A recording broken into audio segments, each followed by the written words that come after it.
నమస్తే, welcome back to మన channel మన అస్త్రం. ఇవాళ ఒక వార్త మొత్తం హల్చల్ అవుతుంది. అంటే గత కొన్ని ఏళ్ళుగా తెలుగు ప్రేక్షకులకు బాగా దగ్గరైన సీరియల్ కార్తీక దీపం. ఆ కార్తీక దీపం ఇన్సిడెంట్ మనం చూసాం కదా. డాక్టర్ బాబు ఒక ఆమెను చేసుకుంటే ఆమెతో ఉన్న వేరే డాక్టర్ ఆమె పేరు ఏదో ఉంటుంది, క్యారెక్టర్ పేర్లే గుర్తున్నది తప్ప అసలు పేర్లు ఎవరికి గుర్తులేదు. తర్వాత ఆవిడ బిగ్ బాస్ కూడా వచ్చినట్టు. సో ఆమె ఆ భార్యని విడగొట్టాలి, చెదరగొట్టాలి, పిల్లలు పుట్టేసినా కూడా ఈమె మళ్ళీ వాడిని విడాకులు ఇప్పించేసి ఏదో ఒకటి చేసి డాక్టర్ని వల్ల వేసుకొని పెళ్లి చేసుకోవాలని ప్లాన్ చేస్తుంది. సో రీసెంట్గా ఒక విషయం కూడా వచ్చింది ఈ సినిమా మీద. రాజు వెడ్స్ రాంబాయ్ అనే సినిమాలో కూడా ఎవరైతే కన్న కూతురు ప్రియుడిని ప్రేమించింది, లేదా కులాంతర వివాహమనో లేదా పరువు సంబంధించినో, మొత్తానికి తండ్రి అక్కసుతో కూతురికి ఎయిడ్స్ ఇంజెక్షన్ చేస్తాడు.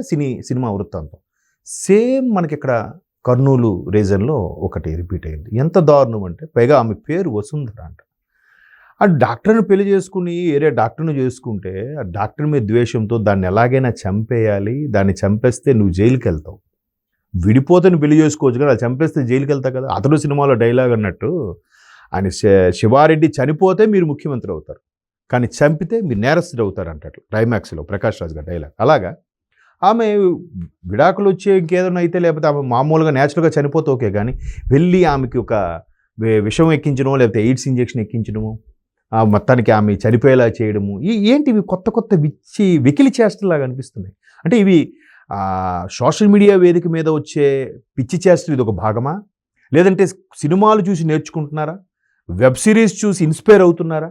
అంటే చాలామంది లేదు వెబ్ సిరీస్ చెడగొడుతున్నాయని కాదు, ఇలాంటివి ఎక్కడో సన్నివేశాలు జరిగితేనే ఆ చిన్న కాన్సెప్ట్తో వెబ్ సిరీస్ వస్తున్నాయి. సో ఇటువంటి వాళ్ళని ఎక్స్క్యూజ్ చేయకూడదు. ఏముంది, మహా అయితే ఒక 5 ఏళ్ళు 6 ఏళ్ళు జైలు శిక్ష, సత్ప్రవర్తన మీద ముందుగా రిలీజ్ అయిపోతాం, మహా అయితే మళ్ళీ డబ్బులు కొడితే బెయిల్ మీద వస్తాం. మనిషి ఎవరికి కూడా పాప భీతి లేదు.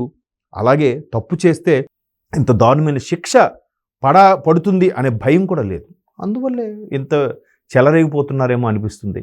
అంటే అంత ఒక సినీ ఫక్కీలో జరుగుతుంటే, అంటే ఒక డాక్టర్ని, ఆవిడ ఒక డాక్టరు, ఆమెకెళ్ళి డాష్ ఇచ్చి సాయం చేస్తున్నట్టు ఆటోలో ఎక్కించి మరొక ముగ్గురు, ఇప్పుడు ఈ దుర్మార్గపు ఎవరైతే ఇప్పుడు వసుంధర ఎవరో ఉన్నారో ఆమె ఇంజెక్షన్ చేయాలనుకుంది, ఆమెకు మరో 3 మహిళలు హెల్ప్ చేయడం ఏంటి? వాళ్ళ బుద్ధి ఏమైంది? వాళ్ళ కుటుంబాలు లేవా?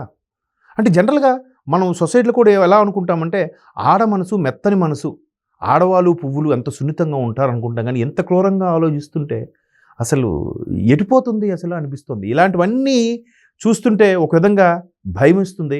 బట్ సొసైటీలో సభ్య సమాజంలో ఉన్నాం కాబట్టి భయపడకుండా తెలివిగా ప్రవర్తించాలి, చాలా జాగ్రత్తగా ఉండాలి. తస్మాత్ జాగ్రత్త.